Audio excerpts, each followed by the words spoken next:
Remember, all I'm offering is the truth.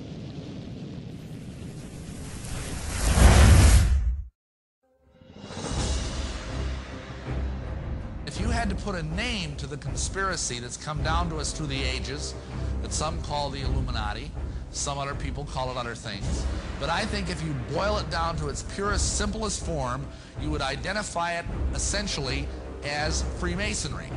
Now that might surprise some of you, but understand that Masonry has been around a long, long time. It may not have always been called Freemasonry, but Masons itself brag about the fact that their first Mason was Tubal-Cain. Now Tubal-Cain, if you know your Bible, was the seventh man from Adam by way of Cain, and he was the guy that invented metalworking. And he is supposedly the first Mason. Now that's pretty far back to start a conspiracy. Then of course you have the flood. After the flood, the Masons say that the first Mason was Nimrod. Now, of course, we all know who Nimrod was. He's the guy that helped build the Tower of Babel. That's pretty good Masonry. He was the person who basically had the idea for a one-world government. He wanted to start a United Nations. He had all these great ideas, you know, one-world government, all this kind of stuff, New World Order. And God had other ideas. And God came down and he cast confusion and changed the languages of the people. So they went and scattered abroad on the earth. That basically tells us what God thinks about the United Nations. This caused the conspiracy to go underground. And for centuries it existed in various forms. And if you look in the books, the literature of Masonry, you will find that Masonry says it is the direct linear descendant from the ancient mystery religions, from the ancient fertility cults. Now what does that mean? That sounds sort of exciting and mysterious and exotic. Well, the ancient fertility cults were cults that revolved around human and animal reproduction. I'm sorry to be blunt, but that's what they mean. It's Baal worship, essentially. If you study the worship of Baal in the Bible, you've got all these false gods like Molech and Baal and Chemosh and some of these others. All of them, their rites involve sexuality.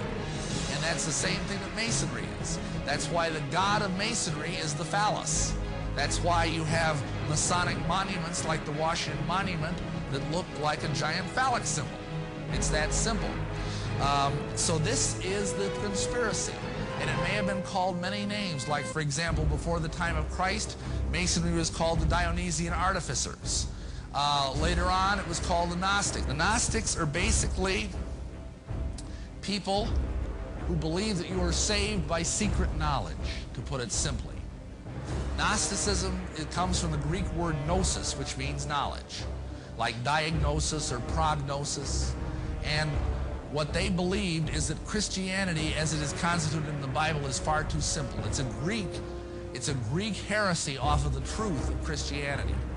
And what it means is that you have to go through all sorts of elaborate rituals and details and deal with archons and aeons and logos and all these different things in order to receive salvation. Modern day Gnostics would be examples, for example, the Mormons, the Masons, a lot of New Agers. All these people believe they're saved by acquiring some sort of arcane, hidden wisdom.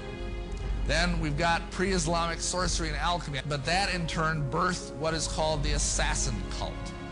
Now, some of you may have heard of this. There was a group that came out of Orthodox Islam that was called the Ishmaelians. It was like a splinter group. And these Ishmaelians were a small but powerful heresy.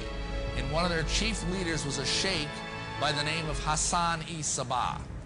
And this guy led a group that was called the Hashishin. That's where we get our word assassin, is from the Arabic word Hashishin. Now, why were they called Hashishin? Because the word means eaters of hashish. How this guy worked, he is kind of the father of the modern day conspiracy. He was the father of modern day espionage. And he was the first programmer, the first mind control operator. And this is what he did. If someone wanted to join his group, he knew he needed elite warriors because he had all of Islam arrayed against him.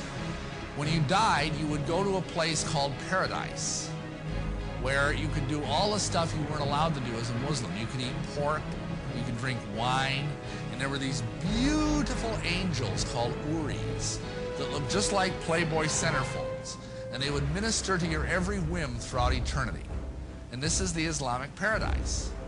Now, what Hassan would do with one of these recruits, because he needed someone who was just a fanatic, and what he would do is he would bring this person in and feed them a sumptuous meal. And the meal would be laced with copious amounts of hashish. In other words, he'd get the guy really stoned. I mean, we're talking seriously stoned here. And then he would take him into a secret garden in the heart of his castle, and there would be beautiful women, all the pork he could eat, all the wine he could drink, and for 3 or 4 hours the guy would just really enjoy himself. And then he would bring him back when he started coming down off the trip. And he would sit him in the chair and he would say, I have taken you to paradise. I have that power. If you serve me in jihad and die in my service, you will go straight to paradise for all eternity. What do you think the guy said? And these guys were total fanatics. I mean, he was famous for doing things like he'd have 10 of them line up on a wall, he'd snap his fingers and they'd jump in unison 1,000 feet to their deaths, grinning all the way. And those have become some of the bywords of the Illuminati that he had such a profound influence on. Okay, moving along. What happened next is the royal secret of Masonry passed from the Assassins to the Templars. Now, the Knights Templar were warrior knights. They were Catholics that took part in the Crusades that you've probably all heard about. They went over to the Holy Land to try and capture the Holy Land back from the Saracens. Now, the Saracens were a kind of Muslims.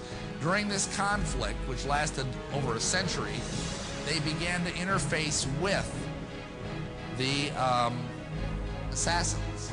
They began to share each other's secret. And so when they lost the Crusades, the Templars went back to Europe, immensely wealthy, immensely powerful, and full of occult knowledge. Now, you got to understand something about the Templars. They got very wealthy because they basically provided protection for the pilgrims as they journeyed from Europe to visit the sacred places in the Holy Land.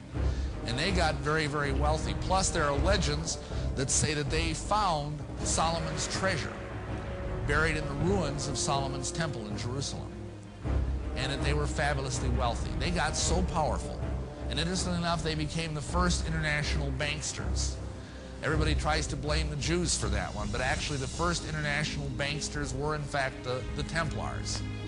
And they got so powerful and so wealthy, they threatened the Vatican, which was not a wise thing to do. So the Pope got together with the King of France, and they conspired to bring down the Templars. In 1307, on October 13th, Friday, they sent out warrants and captured every Knight Templar that they could find, including the Grand Master, whose name was Jacques de Molay. The next thing is, about 100 years later, along came the Rosicrucians. They had the same secret.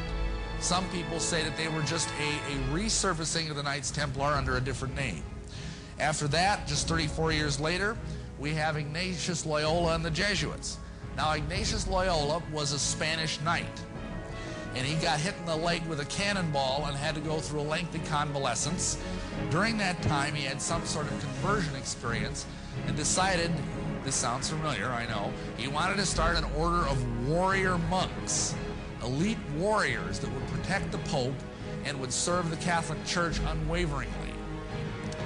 He came up with a name for this order. He called it Los Illuminados.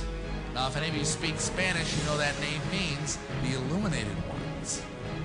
However, the Pope didn't like that name, and so they changed the name to the Society of Jesus. This finally congealed formally into what is called the Mother Lodge in England in 1717. In London, at the Apple Tree Tavern, nice spiritual place, the first meeting formally of the Grand Lodge of England took place. And because most all modern Masonry comes from that place, this is called the Mother Lodge. The next thing that happened is that the Grand Orient came along about 60 years later. That's the most virulent anti-Christian form of Masonry that exists in the world today. Just a few years after that, on May 1st, which is a high satanic holiday, a gentleman by the name of Adam Weishaupt started a group called the Illuminati Ordnen, or the Order of the Illuminati. This is really the modern origin of the conspiracy.